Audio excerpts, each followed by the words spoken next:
Hey, Robert. Hello. Hello, how are you? Okay. Doing good? I'm here. You're here. What does that mean? Does that mean you're doing good? I believe so. Yes. I believe it. Okay. Let me see. How was work today? Hello. But we got a Hey. chance to catch up. Good. Do you guys feel all caught up? Well, With got work? him busy. Yep. Oh, good. Putting them to work. Got to make that happen, right? That's what it. Yep. How are you, Jocelyn? I'm okay.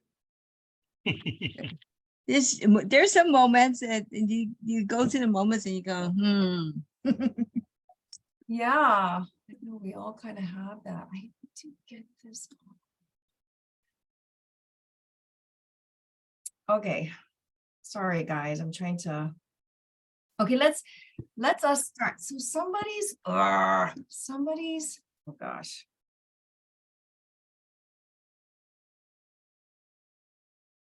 Hang on.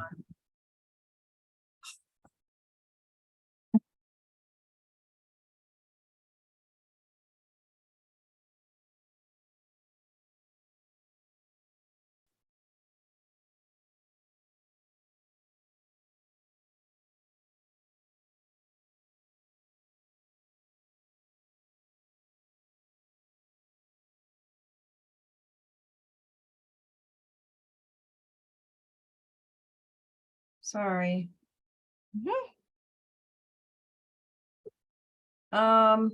Somebody's transcribing system keeps trying to pop in, and I can't remove it permanently. Every time I remove it, it comes back in, and I can't let it record. Okay, well, we're gonna get started because it is 5:32, and so we're gonna start with sharing. Okay, we're gonna talk about what have you been implementing from the master class, and how has your communication been going? What are some movements forward with the needle for your communication? Where have you improved? Especially with regard to what you've learned out of this masterclass. Hey, Renee, we are starting our sharing. So where have you improved? What have you implemented in your communication? How have you moved that needle?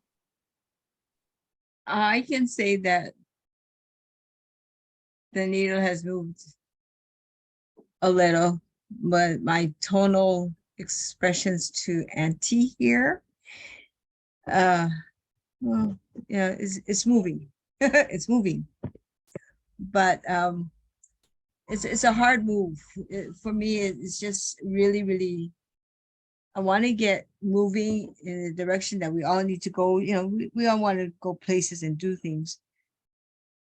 Sometimes it's not the same. So right, but we can't control other people. So in terms of like where you're going and how you're improving, I think the hardest thing, I think we can all empathize in the sense that the hardest people to work with is your own family members, right? Especially when you live with them and you're with each other all the time, right? So that becomes one of our biggest challenges in our relationships and the dynamics. So I think you have people who really understand what you're going through and what you're sharing. So Jocelyn, we want to keep the energy focused on how you're improving and how learning to walk in the rhythm of grace. Good. Well, that's always important. Good. And then it takes a lot of dying to self to do that. I think we can all agree, any of us who have taken that journey, right? Anybody else? What have you been implementing or how have you moved the needle in your communication? Robert, you've had some time to think about it, so you know you're going to have to answer, right? No. Yes. Everybody's sharing. Everybody's sharing. Let's go. Let's like add value to each other. Yeah, I go after Carol then.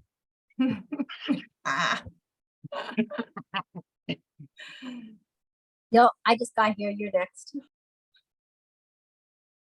Okay, Renee, why don't you go? Let's have the energy of wanting to contribute. How about that, guys? Yes, That would be a really yes, good way to yes. start this event, because I'm excited to be here with you all. Yes. Yes, I'm just reflecting on, some of the things that shifts in my mindset, just coming across, or starting at that place of good intention, that the other person has a good intention. Mhm. I think that's been a good foundation. Still working on the application of, within certain people that, Mhm. that you just said. It's the hardest. But yeah, I think just shifting, knowing that people are coming from, a good place for the most part. Mhm. And Oh, you froze up a bit? Can you finish that last part? What was the very last thing you Oh. said? um just knowing that people are coming from a good place. Yeah, I'm not sure why my internet's having a hard time today. So, but yes, it's That's a good okay. foundation for me. Good, good. And I think that that's one that might be a little overlooked in terms of one of the lessons is the drama part. And I will share with you guys that I just had a conversation with someone.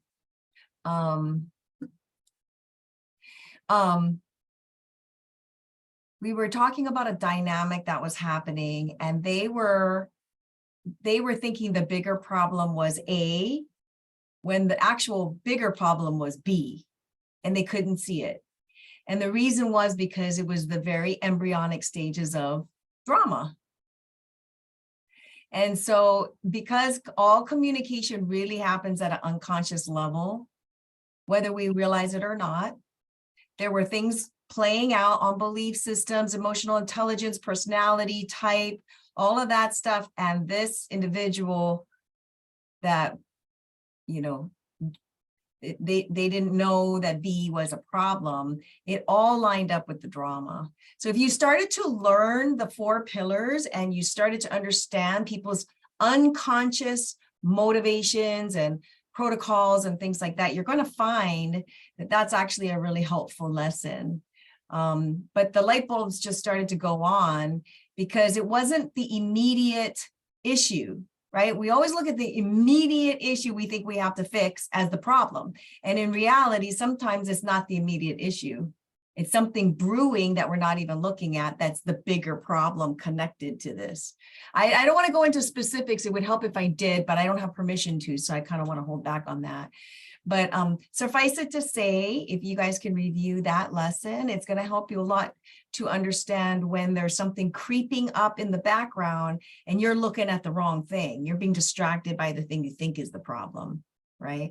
But the real issue, which could really blow up fast and big, is the one that's starting to create drama and you don't see it. Okay, great. Thanks, Renee. All right, who's next? Because we have the energy of adding value to one another. Robert, I love the way you just unmuted yourself, dude. Oh, wrong. No, lie. So, You what in the couldn't wait to share. You were just excited to share. You wanted me to shut up just so you could share.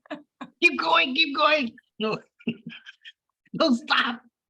No, so at the office, we pretty much got young guys. Gen Yeah, Z. with the Gen Zers, yeah.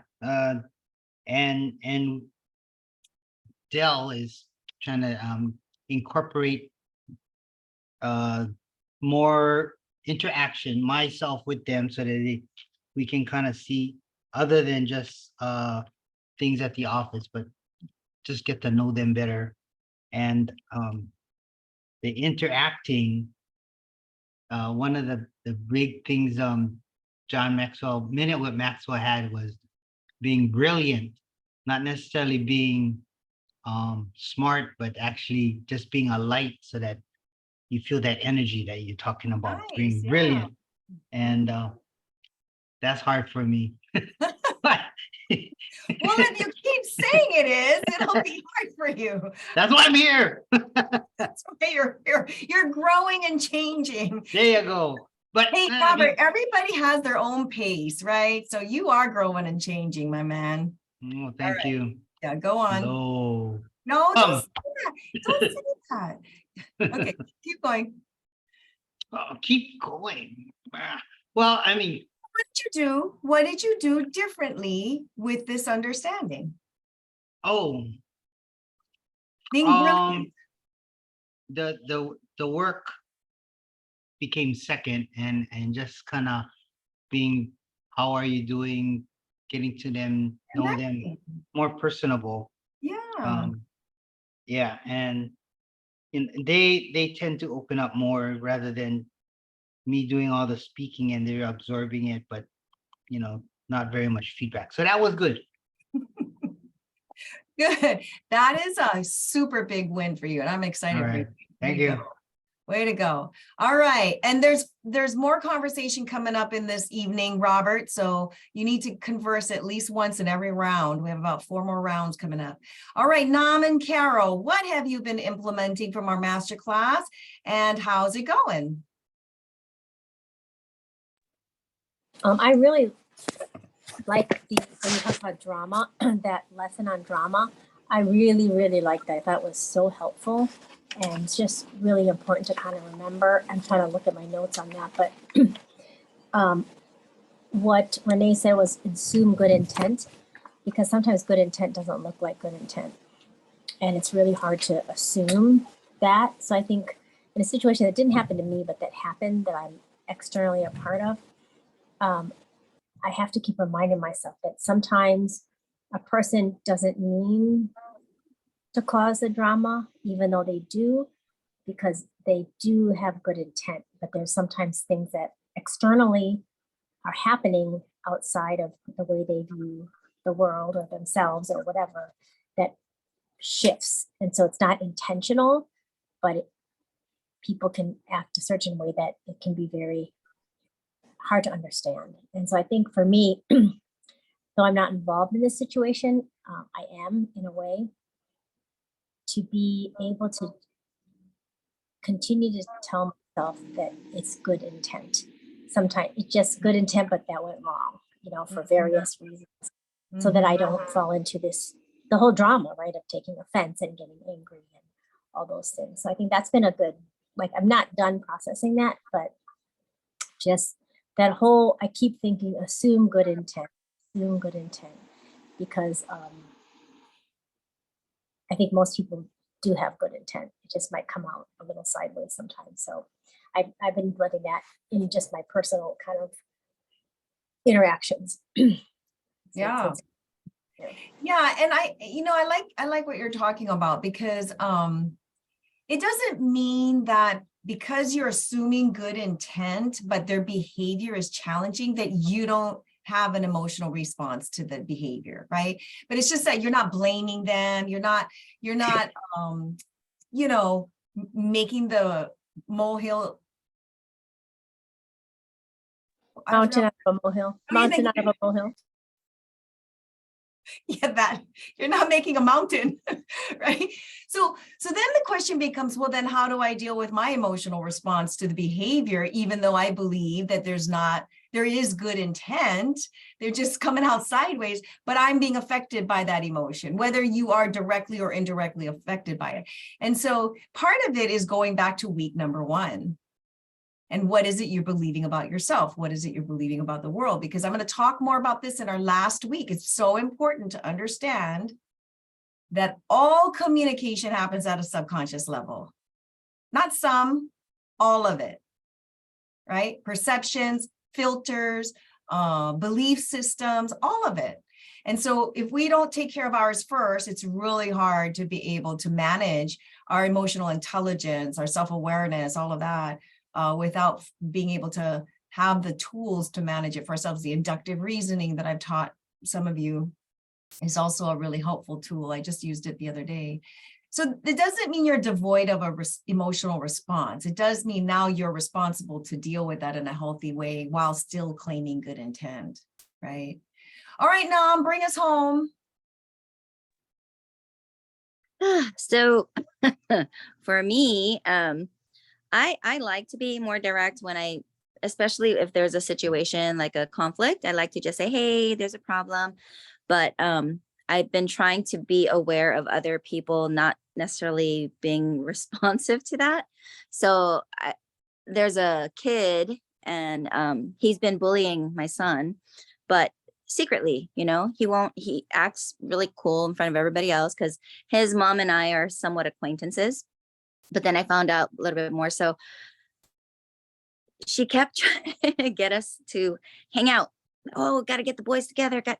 I finally was like, okay, Lord, just guide my tongue so that I can speak truth without the embellishments, without exaggerating, just direct and just truth, right? So I said, I don't think they're friends anymore. So it may not be a good thing for us to do that. And she said, what happened? And I did explain to her. And she said, well, it doesn't sound like my son. I'm like, I've seen him explode in front of you. What are you talking about? So, at that point, I don't think there's a way to really salvage that whole situation. I just said, look, if there comes an opportunity, let's try it out. But perhaps it's their communication methods, perhaps it's what they're seeing and whatever at home, but they're not friends. And I don't want to force my son to hang out with people that he's not comfortable with. And so I was able to just tell her, no, it's not gonna work. But I have a tendency to feel in the guilty. past you wouldn't have? Well, I think I would have just made an excuse and just try to divert Yeah. it, because I don't want to. I offend people. I can offend people with my total directness. So I try not to, because it's a mom, right? It's another mom, it's their kid. So I just would say, oh yeah, maybe another time, and I would. But she was very insistent, and I finally just said, look, your kid bullied my kid.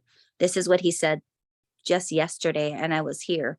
So, and she said, well, it doesn't seem like that's, she's going to reject it. So I just finally just told her, I don't think it's a good idea, but see you around, but I was just going to end it. I don't want to continue to place him in that situation. And I'm not trying to be the helicopter mom either. But what we're talking about is not your parenthood. What we're talking about right now is your communication. And what I like about what you're saying is that you would have just deferred it or brushed it under the rug and tried to avoid it. But what you did was you faced it.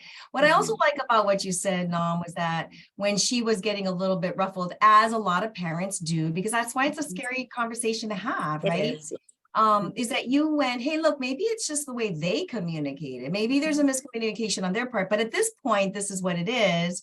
And I don't think it's a good idea. So instead of saying your child's at fault and blaming, you're looking at the possibility. There's the issue of what we've been talking about in the masterclass, which is the communication aspect. And they're all growing, they're kids. They don't have it down at all. We don't even have it down as a parent, right? So I like the way that you kind of like, hey, it may not be your kid particularly. It just could be the way that they're communicating the whole thing. And so that is really stellar. And by the way, I know nothing about being direct and offending people.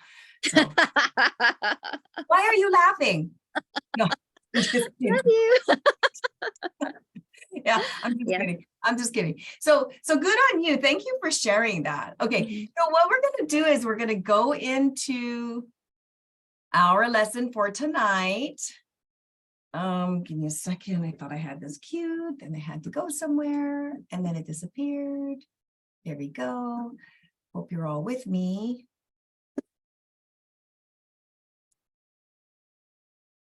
Can you see that, guys? I can't see you right now, so if you could verbally let me know if you see that. Yes. Yes. Okay. Excuse me. All right. Okay. So we're going to continue to look at increasing our communication skills and building our influence with others this week.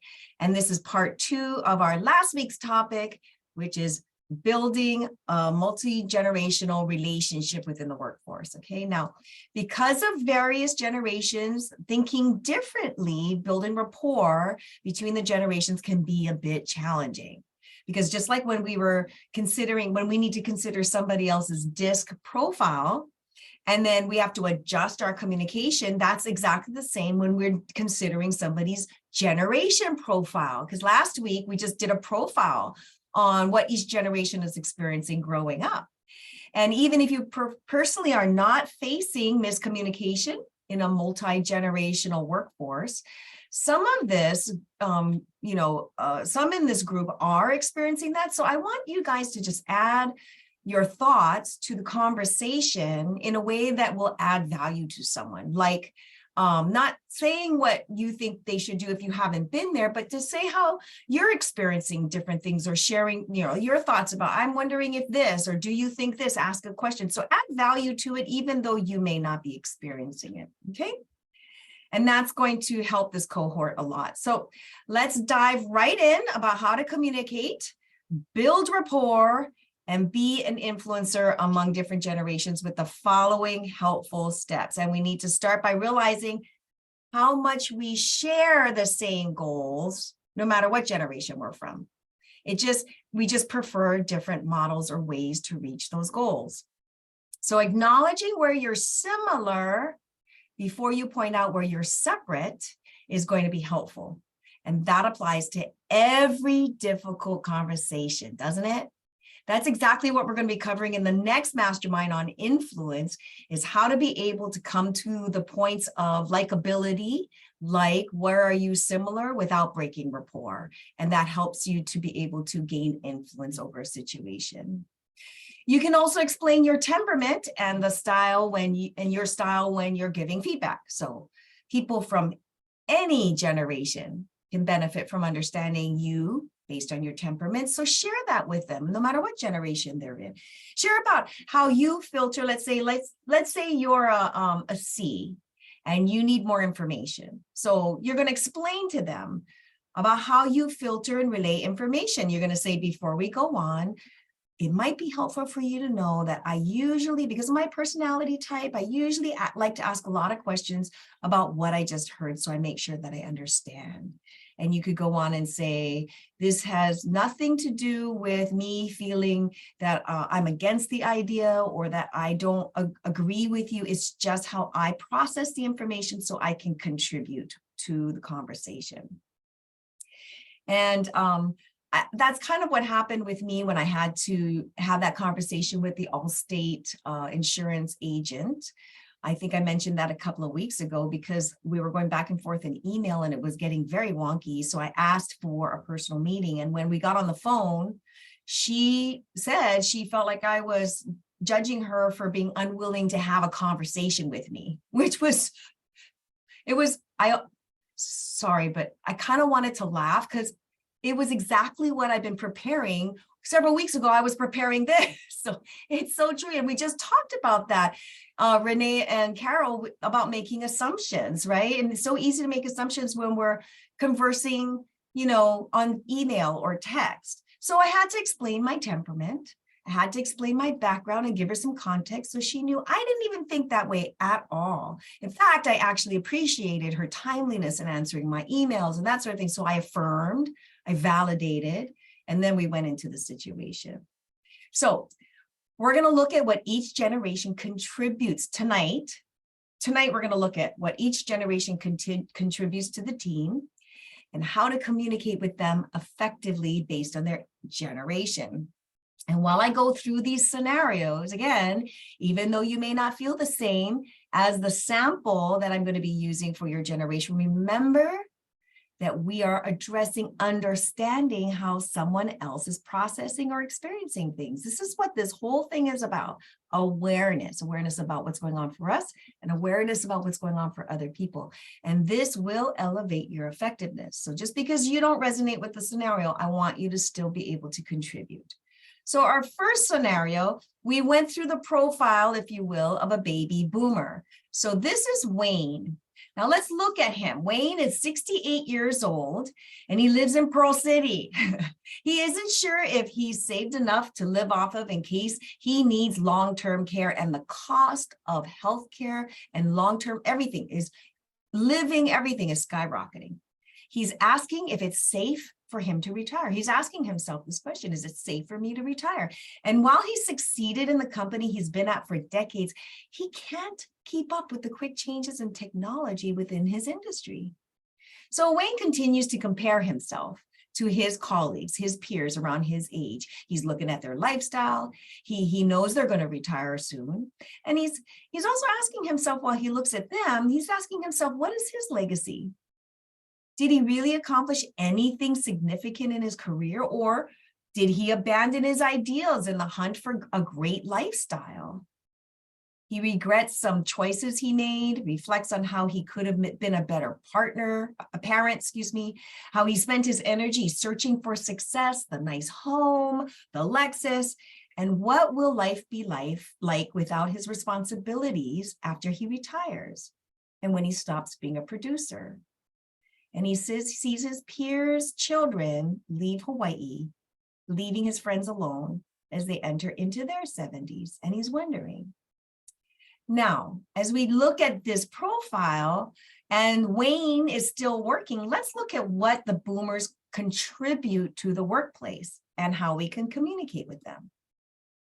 So first, they bring their life experiences with them, right? I mean, they've gone through a lot more than anybody else in the workforce, and they're aware of the pitfalls because of it, because they've had lots of failures to learn from. And so they have a lot of experience on the job. And they could be life coaches for the younger generation coming in, because here's the thing. The next generation coming in needs mentorship. They didn't get it. They got coddled in some cases, or they grew up like the Gen Zers where YouTube trained them. They didn't even ask their parents questions because they just looked it up online. And so these guys are coming in without social professionalism, and this generation boomers can help to be life coaches for them, help them navigate. Now, the ways that we want to communicate with a boomer is we want to recognize their experience and expectations without making them feel like dinosaurs. We want to ask them to share their past roles, ask them questions about, well, what was that like? Gosh, what did you learn from that? And what were your biggest challenges? Start asking them questions so they mentor us, you, if you're a Gen X, or even if you are a boomer and you know you're going to be in the workforce for a while, whatever it is, just really let their past experiences mentor you and show appreciation for what they went through. Allow them to take charge of a significant responsibility if they're able and if they're willing. And then give them space and resources. Do not micromanage them, right? They already have gone through probably more than managers have gone through, right? So if they're capable to take on that task, ask them how they think they might approach it and let them do it. And then call on them to give feedback and coach others. Now, you can do that in a group setting when you have a team meeting and you say, hey, what is your thought on this? Have you ever gone through this? What was the experience, right? But do that as long as you've had some time mentoring Wayne, as our example, in the parameters in which you want him to share and coach in a group setting. And then remind them of their younger years if they get impatient. Okay, so I'm going to leave this up so you can look at it while I open up this screen. So there might be some blocking, but I want to be able to have a conversation. I'm going to go really wide. Is this blocking anything? You guys can see the most important information. Okay, so the first question I have for you is, which contributions right here on this list, which contributions do you feel could bring strength for the team or for you personally? Just start. This whole goal is for us to start processing the different generations, because even if you don't work with them personally, it's going to come in handy. They're going to be in your family members or church ministry or something like that. Okay, so let's just have that conversation. Which contribution listed on the left do you feel would strengthen the team, or if you want to, you personally, and why? Who'd like to go first? What stuck out to you in terms of their life experiences, and how would it benefit? Life experiences, sorry, their contributions, sorry.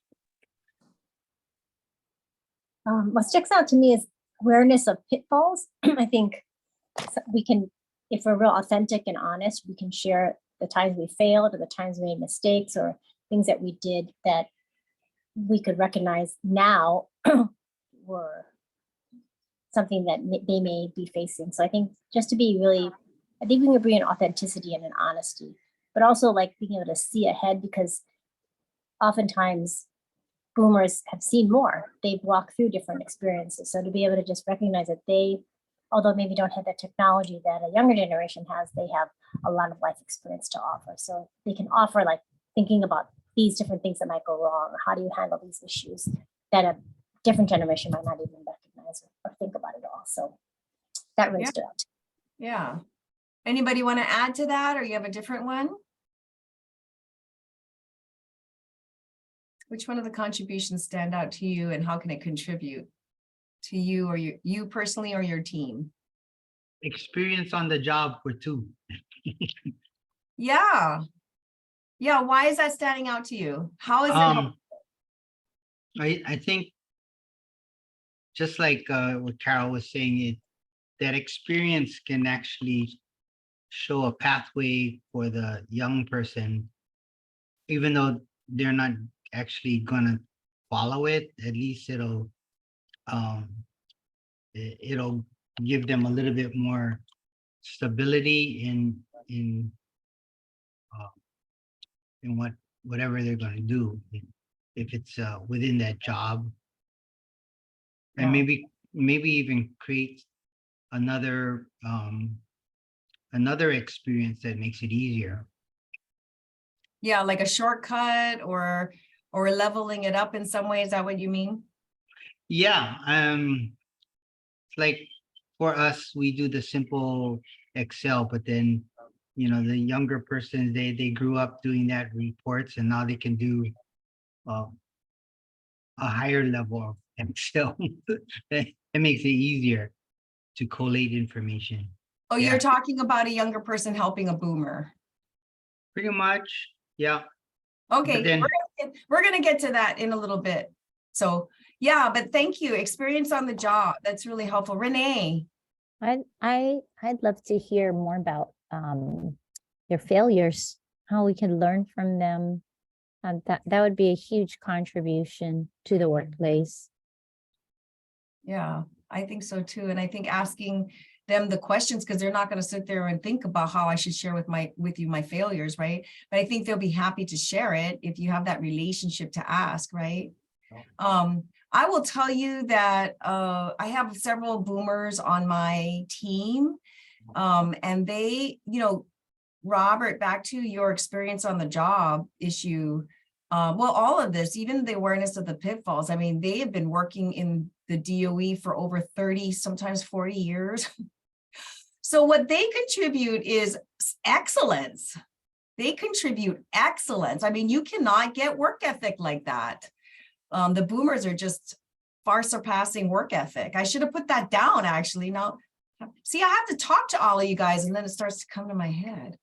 Okay, the next question I have for you is, what are some ways you can show, which communication suggestions, on this list I could use this. Oh, I just lost you. There you go. So this list, 1 through 6, which of these communication suggestions stands out to you that you might use with a boomer? Nam, Jocelyn, which of the 1 through 6 might you use with a boomer?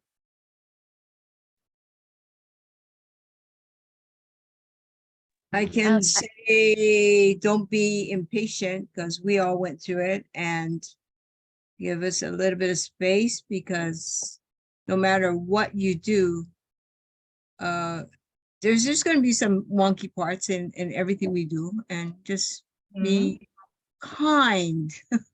Mhm.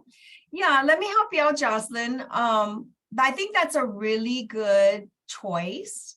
And I like where you're going with that. I wonder if it could start off with, do you remember when you were, at this stage? And we all messed up a little bit. I'm messing up or whatever, kind of soften it a little bit, as opposed to being a baby boomer, then you're gonna talk to as a baby boomer. You're gonna talk to a Gen Z, or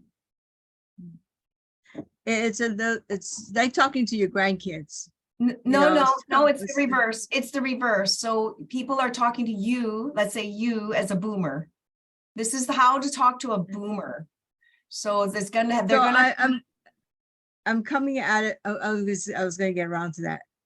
It's like I'm the grandparent and you're asking me what I did, and I'm telling you what I did, and yet you don't seem to understand it. Then that's where communication breaks down. But at the same time, you got to understand that we're all human.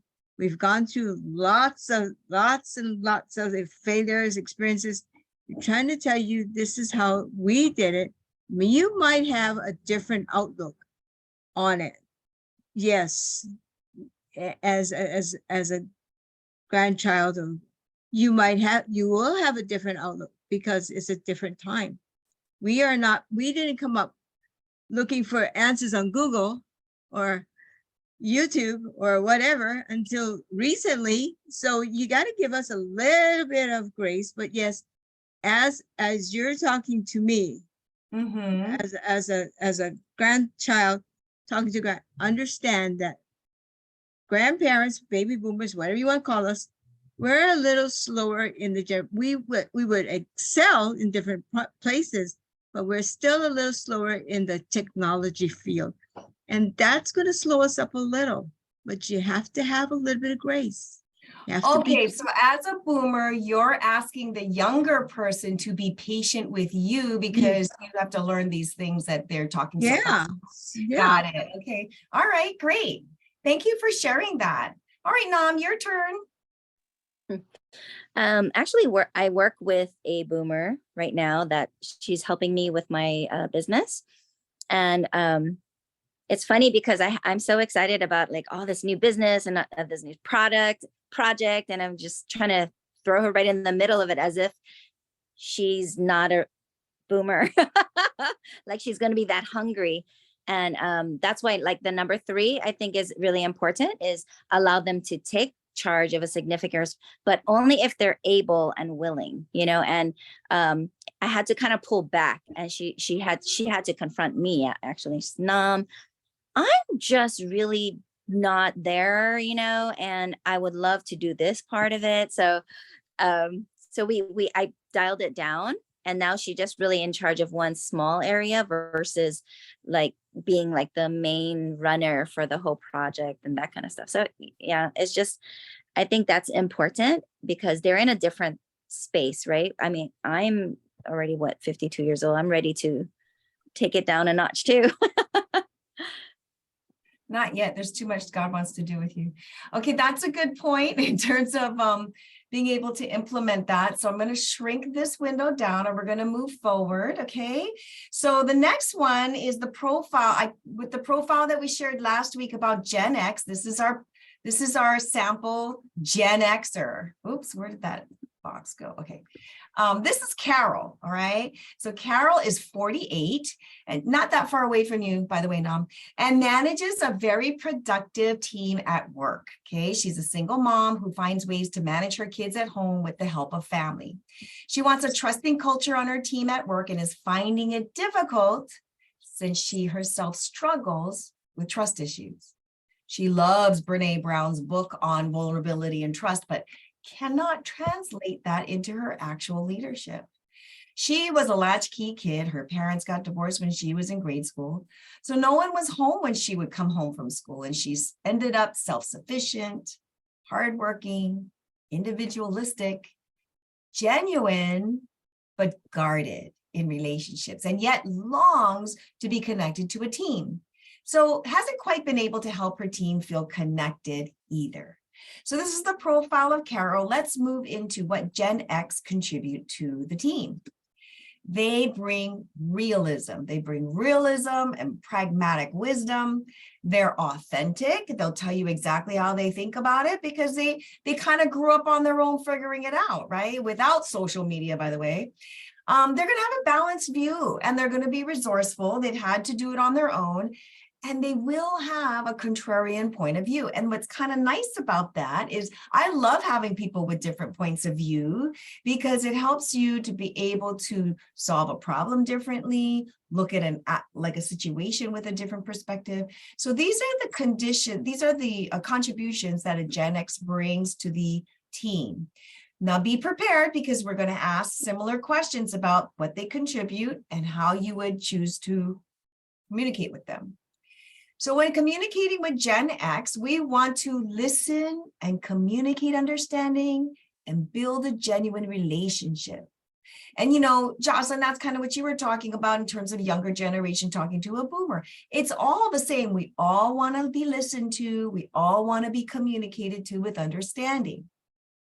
And so this generation, Generation X, they're jaded. They're pragmatic about people, right? So, and then allow them to function outside of conventional offices. You're going to be able to rely on them. Like I said, they're independent, they're resourceful, they're going to get the job done. And so you can rely on them to do remote work if that is conducive for their position. Be honest and real. Remember, they're realists. They know life is tough, so don't sugarcoat things. Provide places of authentic community for them. No matter what people's backgrounds, everybody desires trusting, healthy community. So in your office, in your, your groups, provide authentic community, and then let them lead. Right? Let them lead. When you give them boundaries, explain them. When you give them boundaries, because they're independent, you want to make sure they understand why those boundaries are there, and then they'll accept it, right? And then influence them through relationships. All right, let's open this up for conversation. Who would like to go first in terms of what contribution you feel a Gen X will make to you or your team? Pick one out.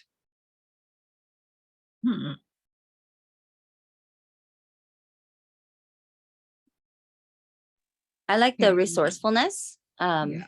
because it's so much easier to rein somebody back than to light the fire under them, you know? And these guys, they're going to just figure it out because of their independence. So I really think the resourcefulness will be brought to add value to the team. Yeah, I agree. I like that. All right, who else? I'd like to say Yes, authenticity, good. Because, because you got to portray your authentic self to them as a leader, and just be honest, real. That would be the other way. Authenticity, and be honest and real. Let them Yeah. know what it Mhm. is what, Mhm. that you want. We don't need to sugarcoat a lot of stuff. That doesn't sit with me. Okay, well, you already answered the second one, which is your choice. You would not sugarcoat things, be honest and real. And I think pointing out what you just said, be authentic with them, because they're authentic, they bring authenticity, so they don't want fake from you either, right? So it kind Yeah. of makes the relationship a little easier, wouldn't you say? Yeah. All right, guys, which one of these communication strategies will you pick on the right when working with the Gen X? How would you choose? So that's going to be Carol and Robert. And I think Renee stepped away for a bit. So Carol and Robert, which one would you pick to communicate with them? Just be real. That they themselves went through a piece of where they had to be independent. So just like I guess Jocelyn was saying, just be authentic, but be honest and be pragmatic, where they can kind of see where you're going and they can be a part of the team. Yeah, you know, the word that comes to me as you're talking, since we're kind of getting on this point, starting with Jocelyn, then now you, Daryl, Robert, sorry, is grit. Gen X has grit. The boomers have grit, but they're getting kind of like, they're like ready to transition out, right? How much do you think grit matters?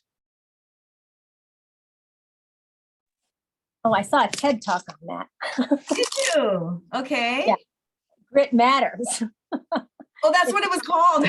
Yeah, no, but it was all about grit and how important that is. It's a key component in success is grit. And they measured people who were successful, and everybody showed grit. So I agree with that. I think it's such a big part of Gen X boomers, but Gen Xers as well. I think that's a quality that they bring to the community is they don't give up. They get the job done, and they are going to continue to work until and push through and persevere. Even if they don't want to, they'll just keep going because of that grit. So I think that's a really important piece of how a Gen Xer functions in work, in their life.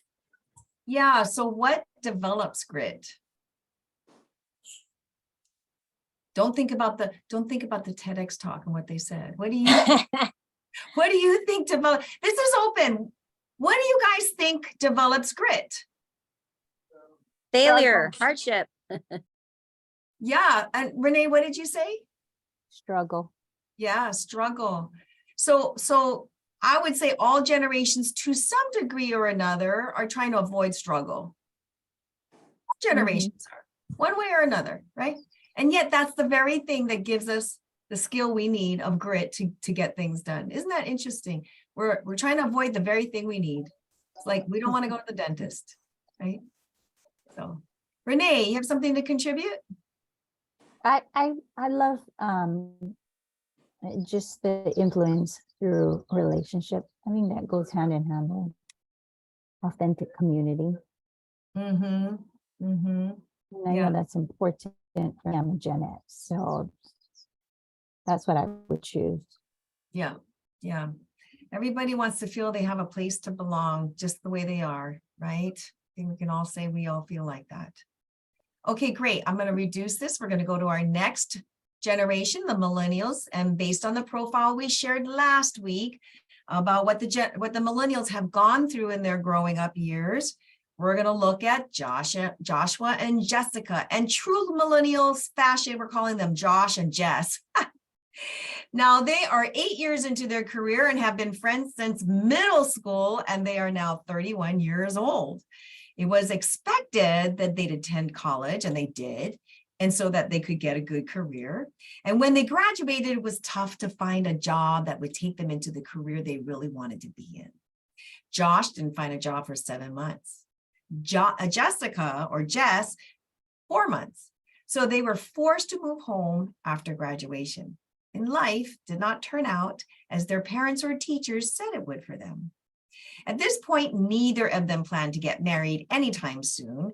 They feel behind in their careers, disappointed with how life has turned out since they were used to things going according to their desires. Remember, they were the generation of everybody got a participation trophy. They're both in their quarter life crisis. There's actually a thing, quarter life crisis, and are now wondering what will happen to their dreams in this post-pandemic economy. Will they ever be able to pay off their college debt? Will they ever be able to buy a home without the help of family? So now we have the profile of the millennial. Let's look at what they contribute to the workplace or the team. They're confident and they're energetic, right? They have a lot of energy. They're tech savvy, and they had to grow up in an era where they didn't have tech in the beginning, and then they started getting tech, and then tech kept improving. So they had to adapt and innovate, and that's why they've become tech savvy. They're creative and optimistic. They love family, and they're aware. They have an awareness to the power of influence. We're talking more specifically media influence, right? So the ways that we want to communicate with millennials is we want to create incentives for them by creating and communicating the why behind their task and goals. They want to know everybody wants to know there's a purpose for their life. There's an impact there to make. So always create the why behind why, they're having to do what they need to do. Even if it's something small, there's a bigger impact down the road from where they are. Micromanage them at first. They're going to need mentorship. A lot of them have not been trained in what they need for basic common business or workplace, right? Social professionalism. Offer feedback and then mentor more than manage. Let them share their ideas. They want to upload their ideas, not just yours. Now, that doesn't mean you have to take their ideas, but you listen to them, and then you might be able to mentor them on how to improve that idea because you've had the experience and they haven't. And you're going to elevate their thinking process. So you're going to make tasks and goals a game. You want to be creative with competing with their peers, lead with empathy, understanding, and create a safe space for dumb questions so they don't have to worry about asking. Speak truth when correcting. And this is important because they are not necessarily used to hearing truth. I mean, this generation, literally there's stories of how their parents have gone in with them for job interviews or called the boss as to why they didn't hire them. This is the generation we're talking about. So they haven't necessarily heard the truth they need in order to conduct themselves with social professionalism in the workplace. So speak truth when correcting, but with kindness. Some have not been given feedback on how to improve before. So show them, I'm giving you feedback because I care about you and I want you to become better. I believe in you, so on and so forth. You want to celebrate all their progress because they're used to being celebrated. Help them to see their improvements, right? And eventually give them a goal and let them reach it their way once they clearly understand what is needed and they've shown their aptitude for it. All right, let's open this up. Okay. Okay, can you see that? Can you see number one, guys? All right, let's just change this up a bit. Which sticks out to you? Which of the which sticks out to you of anything? Just pick one. Which just sticks out to you? What resonates? Robert, you have a face. Did you share last time? I don't know if you shared last time. Yeah, let's have you share again. What sticks out to you? The tech savvy. So that was the part where they can contribute a lot because it was always with them during their schooling. That was part of their routine. Yeah. And how is that helpful? A lot of things in my industry is becoming more digital versus, a medical file or a dental file that's paper. So paperless. And there's more than one way to get to the information, but for them, it's like they already have in their mind a pathway of how to get that information or to nice. look it up. That's a good That's asset. very helpful. Yes, great asset. Great asset. Okay, I'm going to ask one more question because we've got to move on, but I hope this will become a great conversation. Now consider the fact that this generation, if they aren't already, are next in line for management, depending on how the company culture runs. Like some company cultures are like maybe started by millennials because the older level of millennials are in the early 40s. So they already started the company, could be a millennial driven company, right? But if they haven't yet, they will be in management. How do you think their communication preferences here on this side, how do you think their communication preferences will work when in leadership? And how will it change the company culture? How do you think the millennials are their communication preferences will work in the leadership? And how will it change the culture? I kind of threw a loop there because we weren't going on that vein until now. We're getting to the younger generations. We have to think differently. Who's going to go? I'll give it a shot. Okay, I'm going to go Jocelyn. I'm going to go Jocelyn, Carol, Renee. Making tasks and goals a game. They seem to be more creative and in that spot. Yeah, some of us as older generations kind of get a little tired of goals and games because we've been there, done that. But we have to remember that they are the creative entrepreneurs. And we have to remember that when they make a task or they make a goal or they do a goal as a game in their eyes, you want to make sure everybody participates as well. So also celebrating all the participants, you, yourself, and them as well. Yep. Because this is the generation that got a trophy. I keep saying. All right. So Carol, how do you think this is going to change the leadership or the culture of a company? I think so many ways, but I think one of many that stands out to me is let them share their ideas. They want to upload their ideas, not yours. I think we were brought up in a generation, the boomers and the Xers, of like, just tell me how it's going to go and I'm going to follow the path and I will execute what you give me.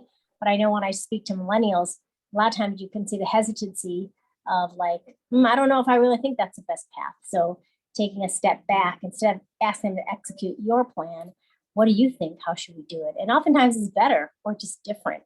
So I think that's really important because they want to feel that their ideas matter and that they have something really different to contribute. So that really stood out to me as something really, really valuable and important that we have to understand to be able to make them feel heard. And their ideas can be implemented and we can even pivot ourselves if it doesn't, it may be out of our paradigm. So I think that's an important piece that I think, yeah.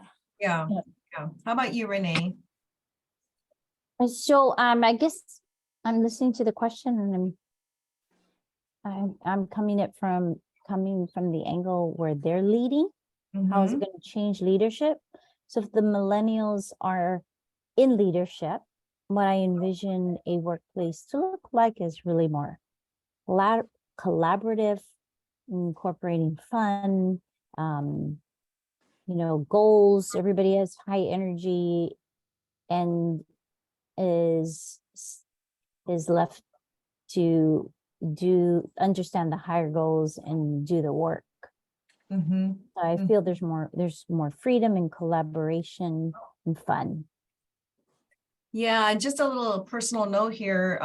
This generation is probably going to be a lot of who you work with in your vision, Renee. So then the Gen Zers coming up. Okay, we're going to move on, but Nam, you're going to be the first to be called on in our Gen Z segment. Okay, so based on the profile and research that we talked about last week, this is Braden. Now, Braden was born in 2002 and identifies with Grammy Award winner Billie Eilish, and his songs are dark and depressing. Braden is a nice guy with different friend groups on TikTok, Snapchat, Instagram, Twitter, Facebook, whatever, right?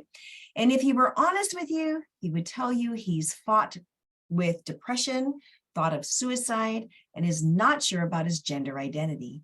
So like many Gen Zers, guys, he's pretty sure he's binary.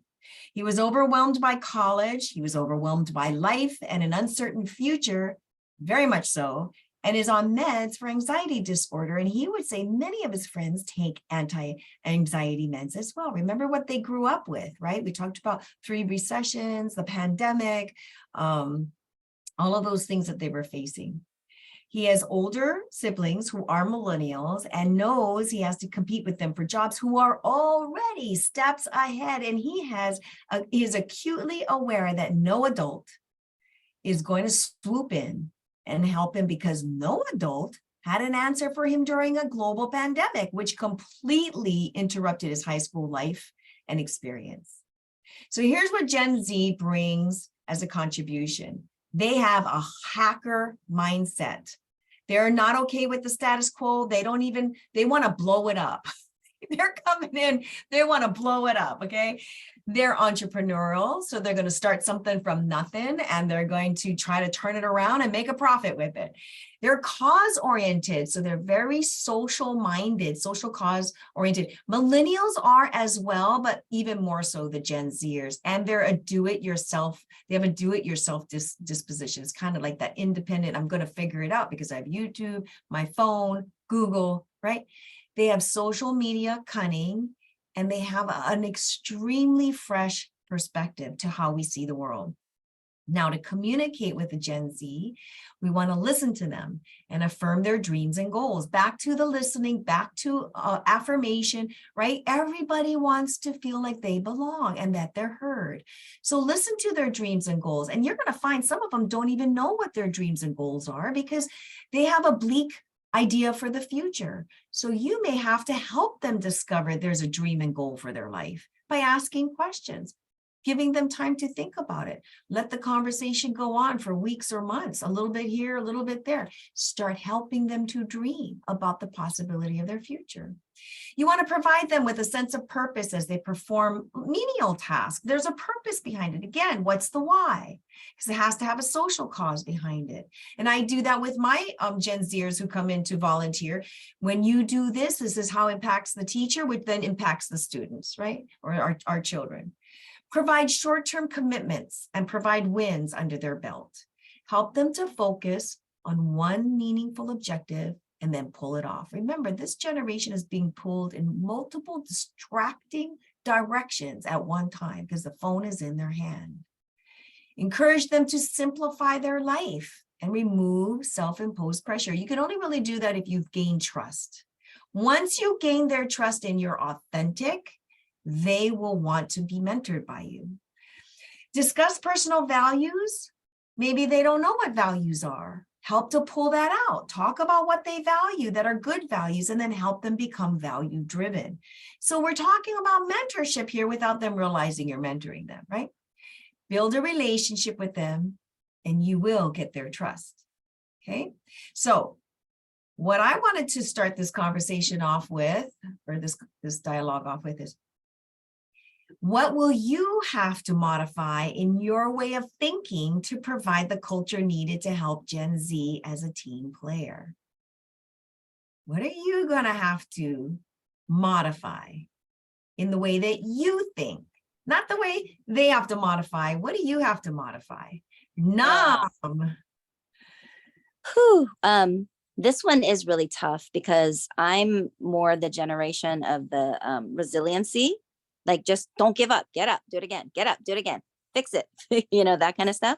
But I realized there really is a generation that they really are very different. This became a reality. One of my really good friend's sons, he just graduated high school. This kid is brilliant and he's so smart. And we think so highly of him. We see all the future for him. We see all the hopes, the dreams and everything. And right before he was getting shipped off to college, he's sitting there totally terrified.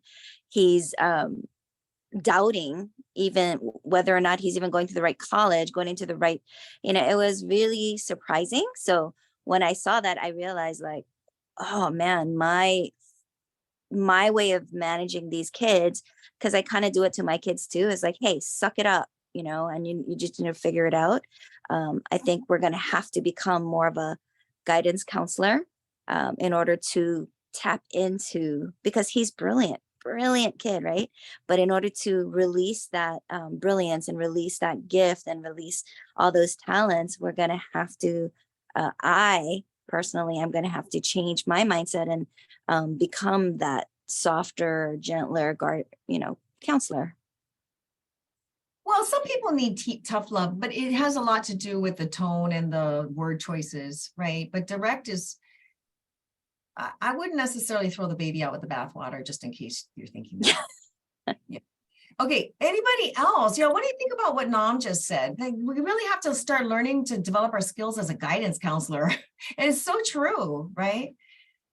The level of anxiety, they feel the highest level of anxiety of any generation before them. Okay, so who else would like to contribute? How are you going to have to modify the way that you think?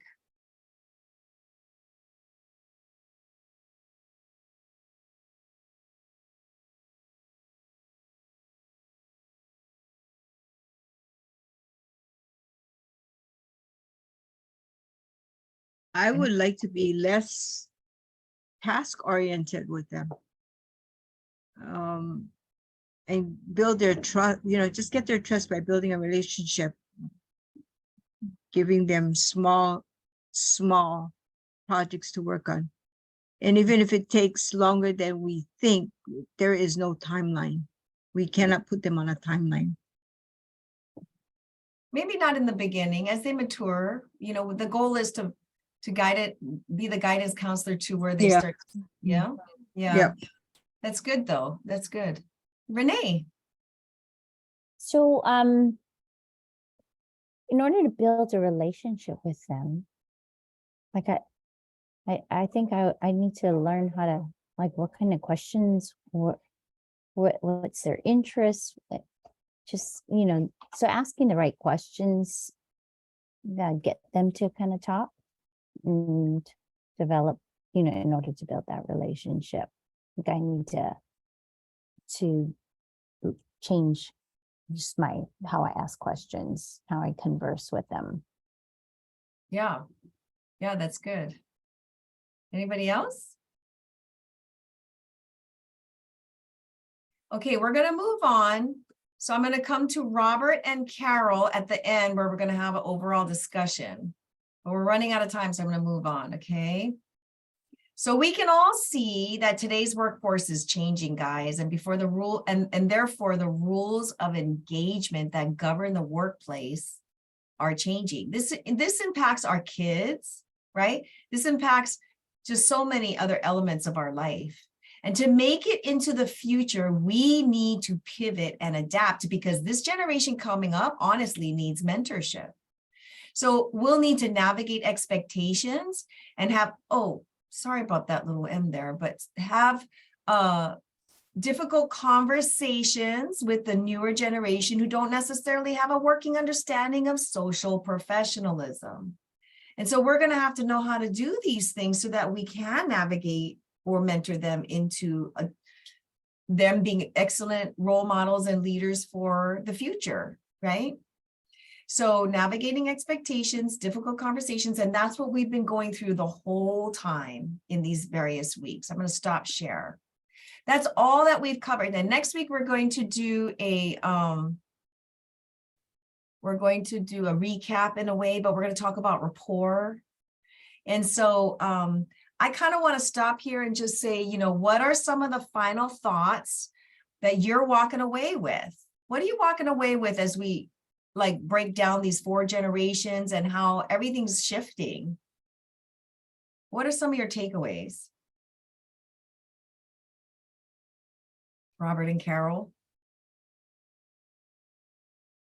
Probably for me, it's to put out or manage the expectations so that it conforms to these or works within each of these generations. You just muted yourself. Please finish the last part. We didn't quite hear it.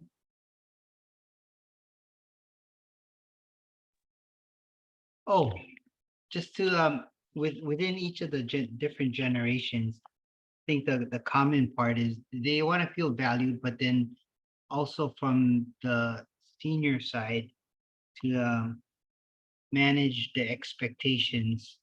So Mhm. then it kind of gives them a box to work with or guidelines A framework. or framework. Yeah, to use their assets. So what are some things that you could do to manage expectations with them? Well, definitely building that relationship with them to start that framework, as Renee was saying. Yeah, I think that would be a good start. Yeah, good. And then explaining, we said earlier on, explaining your profile so that they don't take it personally. Like they're going to automatically take things as rejection. And you're like, what? No, that wasn't even the closest thing to it, right? So you want to manage expectations with them in terms of why you interact a certain way. It's just your personality type. It has nothing to do with them. That's one way to do it so that that relationship can build stronger, right? Carol, how about you? I'm thinking about, because I have never thought about how to work with a Gen Zer, because they haven't quite entered the workforce yet, right? But I may or may not have an opportunity to work with one in my career that closely. But I'm thinking about what really struck me is the anxiety that they go through and how they handle stress. And you see it, right, in kids that age. So what's that going to look like when they hit the workforce? And what would a manager or someone who works with them need to be able to do because of what they've walked through? So that's, although I may not experience that in my career, I don't know if I'm around that long, but really understanding that piece is super helpful, even with our own kids, right? And how they how the world is for them. And because I often wonder why why little things make them so anxious and why they have such a hard time managing themselves when one little thing goes wrong. And when you bring that to the workplace, it's going to be really interesting. How, as a manager, will you help that person to really be able to work through stress and work through conflict and work through a lot of things that are going to be in the workplace? So I think it's really that understanding is super helpful. So maybe helping them break down what's going on with them, what are they feeling, and maybe break it down into like, hey, it's going to be okay. Let's work on this one piece at a time. And then we'll get to this piece. Don't worry about the whole picture. Let's just focus on this little task right here and get that done. And then we'll move on to something else. So that's super helpful. And understanding the why maybe the anxiety is there, I think will be super helpful in the workplace. Mhm, mhm. Anybody else want to contribute to that? Anybody else want to contribute? What are the walkaways? What are the things you're walking away from this? Maybe it is about the Gen Zer. Anything else?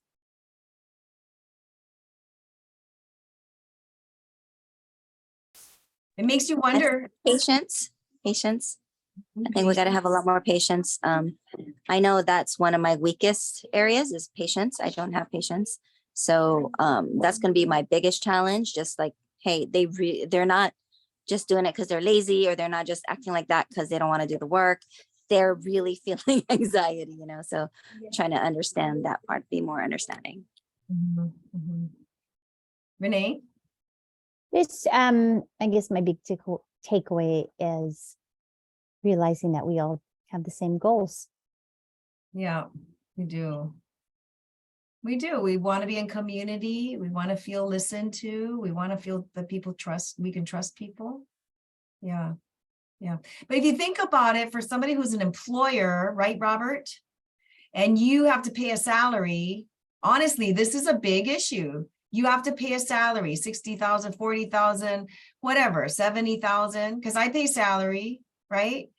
And they're going to put out half the amount of work because they're anxiety stricken, or they can do one thing at a time. That's problematic, right? So it's going to require big adaptation, right? For so many people. And how do we help strengthen this generation to be producers? Otherwise the country's in trouble, right? So yeah, it's kind of something to really be soberly thinking about. I had a whole nother section on this. I mean, this is really, I'm realizing, a 4-session training just to help companies understand what's going to happen and how they have to start making some pivots. But thank you so much for taking the time to communicate with me about your thoughts. I'm going to do something real quick. I'm going to release these cheat sheets for you. You can see them in the chat. So you can download them right now. While you download that, I have a couple of announcements for you. So if you could please pay attention while you're multitasking. I know we can only focus on one thing at a time, but I'm asking, do your best. So next week, we're going to take some time to fill out a survey. It's going to be like maybe about 6 questions. So be prepared. Think about some of the answers to some of the questions that are going to be asked of you. For those of you who have taken surveys with me, is, what were some of the things that really added value to you? What were some of the things that you'd like to see done differently? Maybe it's a delivery differently. Maybe it's the PowerPoint. Maybe it's the content, because I do have a habit of putting too much content in. It's like I want to give you as much as I possibly can, and we can only digest so much, right? So whatever it is, think about ways that this experience could be improved for next people, because I think it's a really great masterclass, but it does need to be tweaked. So those things, think about that. So when we come, you're not taking too long thinking about it in the moment. You've already thought about it, right? And then any suggestions that you might have, I'd love to have your opinion. I need help in being able to hear how you're experiencing it, and so that I can make it as best an experience for others as possible. And think about ways that you've benefited from it, so that there's going to be some questions about that. What are the takeaways? How have you leveled up your communication because of it? Also in August, I will be launching a mastermind on influence with Robert Cialdini's work. And he is a researcher. His book is in major universities. Warren Buffett himself gives Cialdini credit for his companies making billions of dollars. He actually just handed him a check in the millions, hundreds of millions as a thank you. And Cialdini gave it away. Here's what I like about Cialdini. He's a researcher. That's what he is. He's not a salesman. He's a researcher, and he loves data. So he's a high C, okay? What I like about it is he started his own institute because a lot of people are using his material and they're using it the way that benefits them, higher sales, better marketing, that type of thing. And he wants to make sure that what he puts out there is filled with ethics and integrity. And so we're going to learn the principles of influence with ethics and integrity. I'm going through the material right now, and I love his perspective on it and how you want to execute it. And so we're going to be able to have greater influence, because leadership is influence, guys. Plain and simple, it's influence. It's not title. It's not position. It's not your intellect. It's influence. So we're going to start that in August. You'll hear some things about that. For those of you who are on our monthly coaching membership, you get a discount for that mastermind coming up. So just a couple of things to keep wary of. Did you guys all download this chat before I close out? I mean, the attachments, great. These are cheat sheets for you. You can use them in terms of ways to interact with different generations. That'll help you. So please, take advantage of them. I worked on putting that together so that it would add value to you in this journey. Next week's our last week. Oh my gosh, thank you so much for trusting me on this journey of your growth. You guys have done amazing. And we're going to talk about rapport a little bit more. We're going to add in a little bit of managing difficult conversations. And then we're going to have a great discussion, and we'll end with a survey. Okay. So thank you so much, everybody. And I want you to have a great evening. Hey, Carol, can you stay on for a second? Thank you. Okay. Bye, everybody. Bye. Bye, Jocelyn.